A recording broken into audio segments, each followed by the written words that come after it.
Good afternoon and welcome back to the Guy Dawson Show. As always, thank you so much for continuing to watch. So right now we're actually going to interview the infamous Guy Dawson. Infamous. Now I'm infamous. Don't they usually have a poster on the post office? Oh, you're wanted. You are wanted. Oh, yeah. You're wanted for many reasons all over Las Vegas, the nation, the world. Yeah. People want a piece of you, Guy Dawson. Yeah, all right. Yeah.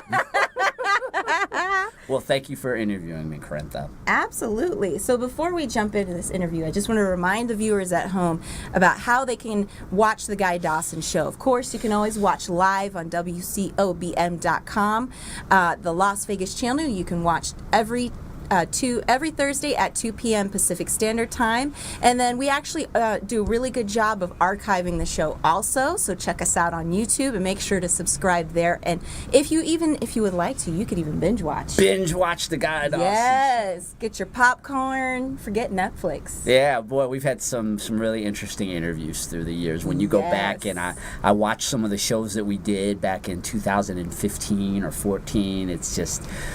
I really have had a blessed life. I mean, the experiences of those shows. Yeah, go back and there's some great interviews out there. Oh, for sure. And that actually kind of is a really good segue into what we're going to talk about now. And that is the power of broadcasting, because it truly is a powerful tool. And let's talk to the viewers at home about what are the different ways that they can see or watch or hear Guy Dawson. Well, they can, of course, watch our show, which comes on every Thursday at 2 p.m., or as Corintha was telling you, we're archived on a lot of different platforms. You could also listen to my radio show. It's called PR Connections, the Business Edition, and that airs every Tuesday at 9 a.m. on KDWN 720 a.m. or KDWN.com. And I have another radio show. It's the original PR Connection show, and that airs every Wednesday from 1 o'clock to 3 o'clock, and that's on WBKEVegasRadio.com. So stay pretty busy with broadcasts all week. Guy, you are like the master broadcaster. I remember when I was thinking about getting into broadcast, and I'm like, who can I talk to about broadcast experience? Guy! Yeah, right. Wasn't that at a TLI or something that we first started talking about this? Yes, we did. And that Toastmasters Leadership Institute. Mm-hmm. And that was a really good workshop that you did, by the way. Very good presentation about PR and marketing.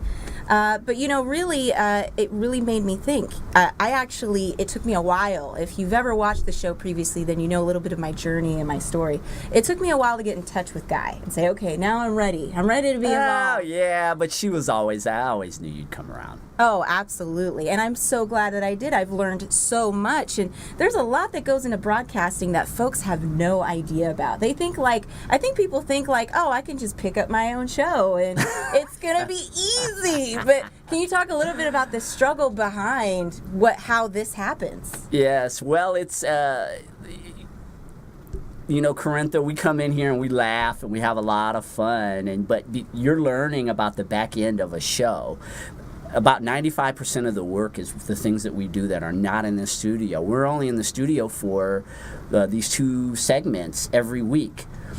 All the things that go into getting us here takes many, many more hours than the little bit of time that we are actually in the studio. I mean, there's a lot of planning, preparation, booking guests, really the marketing aspect, the public relations aspect, and it's just an ongoing process. Luckily, we have social media. Oh, yes. That's really allowed us to be able to do distribution of information on a much higher level than when I first got in broadcasting, although there was Facebook and Twitter and those things were around when I started my radio show in 2011. Social media was on the rise then, nothing to the extent that it is now. And but yes, it's what do they say? What's the phrase they talk about? You don't know the story. You see the glory, but you don't know the story. That's the story of broadcasting right there. Yeah. It's so true. So if you have to go through all of this struggle, why is it worth it? Why is it worth it for people who want to get involved in broadcasting? Explain to me what the power or the draw is, the attraction for what's so powerful about broadcasting? I mean, it's just stories. You and I talk about it all the time. People love stories, and that's why some of the wealthiest people in the world are media moguls. When you look at the Ted Turners and Oprah Winfrey's and all kinds of, our president Donald Trump is a media mogul. When you look at many of the most powerful, Rupert Murdoch, many of the most powerful people in the world have attached themselves to media, and it's all based on a story. Every TV show you watch, article you read, blog posts you see, posts on Facebook Live, whatever. It's all based on a story, and human beings love to hear stories about other people's lives. And because I think people will always be that way, there's power in media. Whenever you can position yourself to be able to present people's stories, there's always an audience out there that appreciates that. One of the great things about social media and the world that we live in now is that it's much different than in the past. We were much more limited in your ability to be able to reach an audience. All you had were the channels. I mean, I've lived long enough to where there wasn't even cable, but you had that. You only had 13 channels, and maybe you had UHF, and then you had cable that came around in the early 80s. Which really picked it up, so you had more. But still, the average person never could really have access to the amount of people that we have now. A network like this, where it's just driven by social media, we have fans of this show and of this network all over the world, based on the new technology. New media is what this is called, and so that's the power.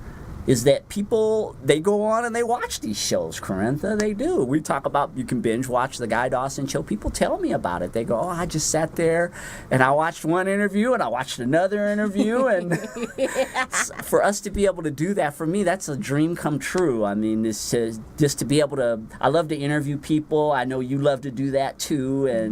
And I just love to hear their stories. I just love it. Absolutely. I think the power of storytelling is truly something that, there's something to that. There's a lot to that. I think that, it's something that I actually heard about yesterday in a presentation I was at, and a book author, she was talking about how, the power of storytelling and especially personal stories. Stories that have happened to you as an individual, and and if other people can relate to them, if you can tap into the universal way that other people can relate to what you went through, then your story's gold. You've hit treasure, literally. And we were talking about that in the last interview, even with Beth Boggin.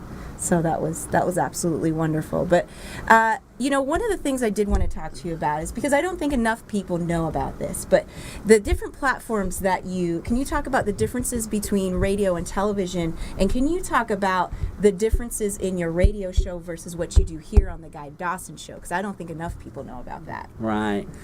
There is a big difference. I mean, it's all broadcasting. Again, it's always about a story. Whenever I get in front of this microphone, it doesn't matter what studio I'm sitting in, there's always some story that's being told. That's the only reason why people want to listen or care about me being there.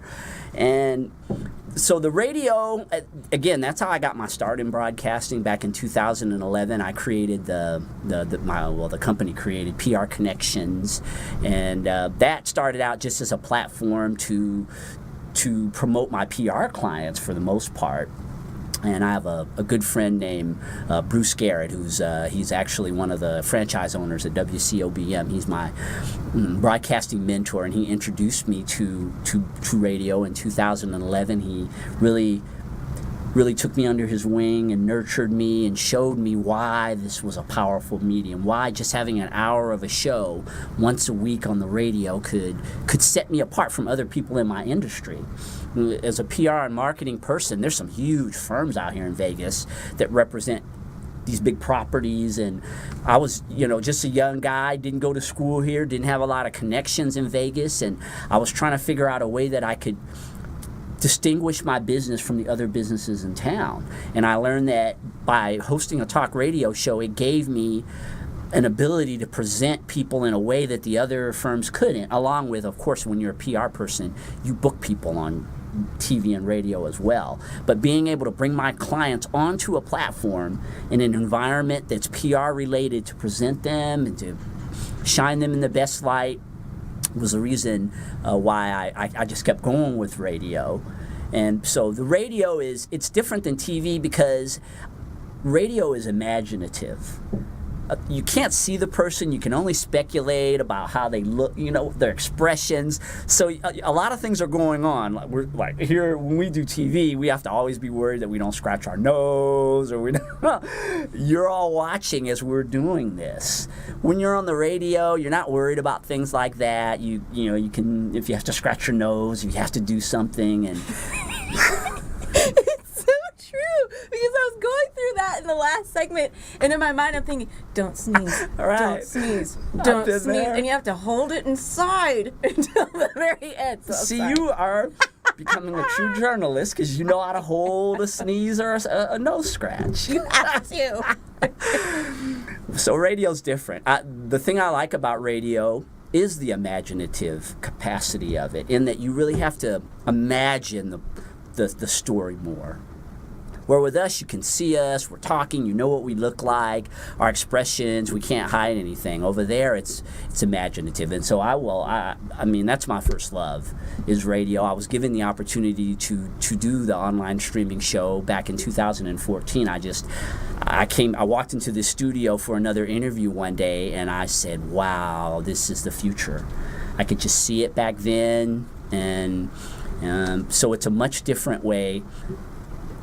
I think that this show is really driven through the social media aspect.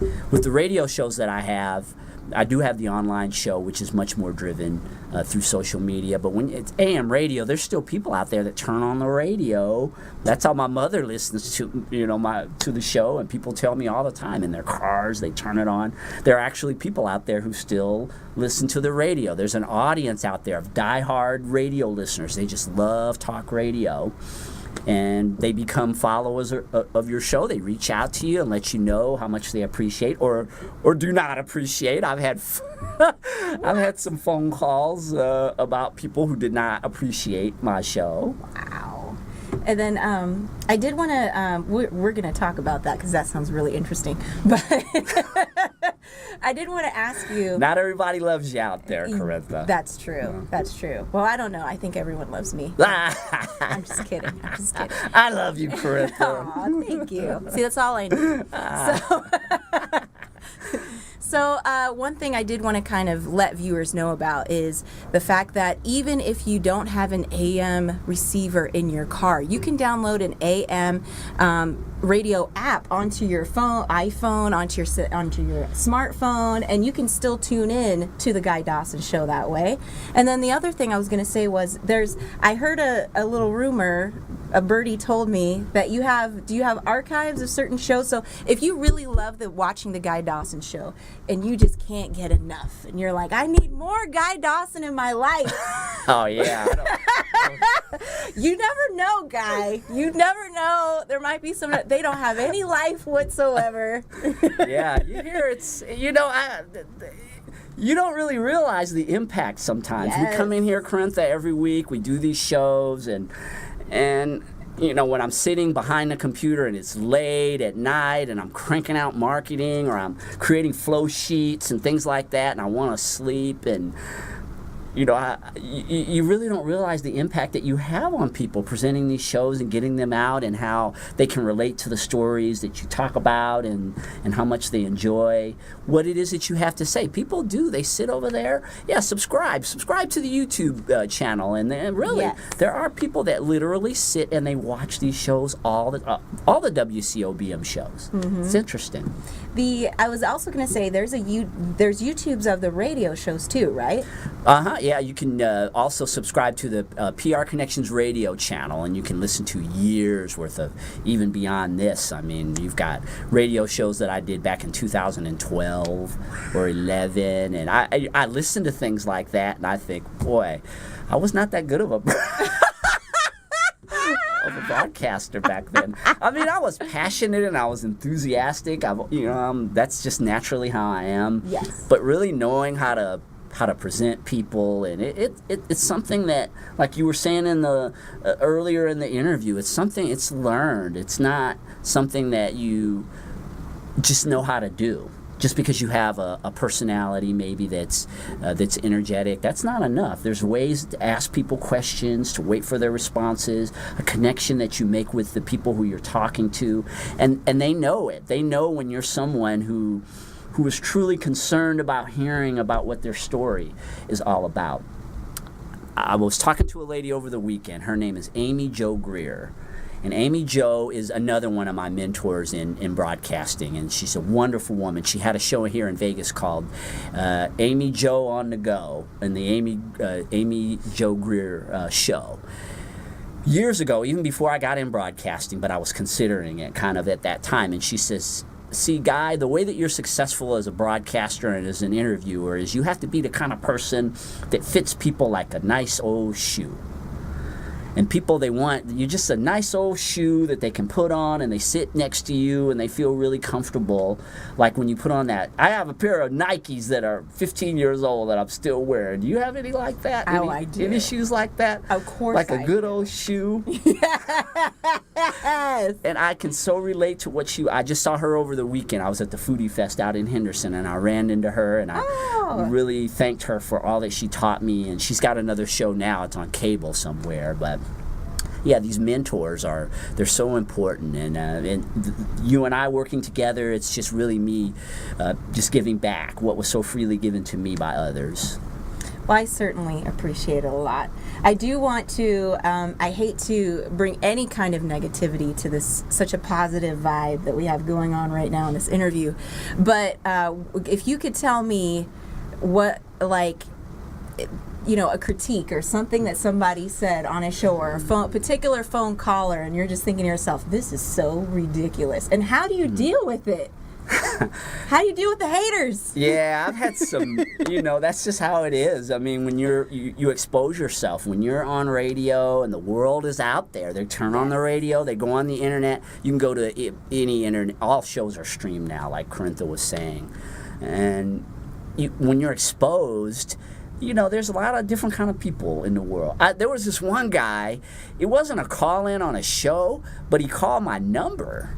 Because I give my number out, because I'm in business and I want people to call me. So he called me up, he listened to one of my radio shows, and for about 5 minutes, this guy just railed on my show. On my radio show. You're horrible, your station sucks, your topics are awful. Whoever told you could be a broadcaster? Oh my goodness. That's what he did a couple of years ago. But what I had been taught from other people, mentors that I had in the industry, is that's when you know you've arrived. When the haters start, talked about that. when there's haters, well, whatever arrived means. I mean, you never really arrive. I don't mean I've arrived. It's just I'm on the path. Yeah. And I see that in any field. Yeah, that's when you know you're really doing well, is when you start getting haterade. Love it. That was 5 minutes of haterade, and there was a good friend of mine named Andrew Cartwright. He owns a car dealership here in town, Cartwright Motors, and I was telling him about the experience, and he said, yeah, when people do stuff like that, guys, they want to be you. They wish that they could do. He talked about everything, but they want to be you. There's a lot of people out there, and I'm all about anyone can do this.